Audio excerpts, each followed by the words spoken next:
Now that we have the knife installed into the cutting pen, we need to install the cutting pen into the tool holder. Now the cutting pen has a little plastic flange, and this flange needs to fit underneath the plastic piece on the tool holder.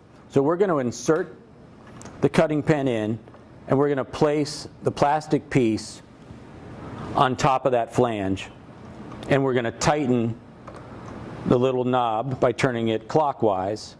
Now we just want to finger tighten that on. Now once we have the cutting pen installed to the tool holder, we want to look at the rest of the cutting plotter itself.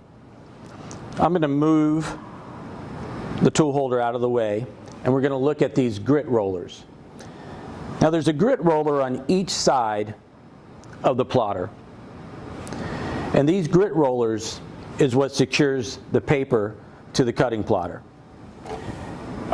These grit rollers can move to different positions marked by the blue tape. There's a lever on the back side of the plotter.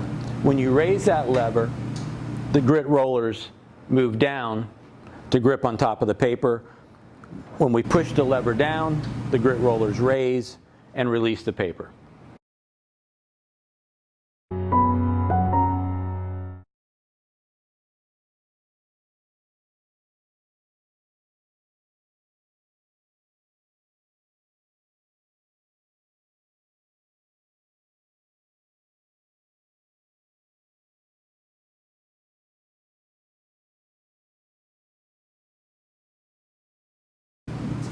Lift it.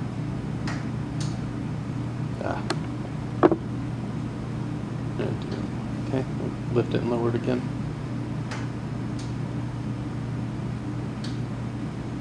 One more time.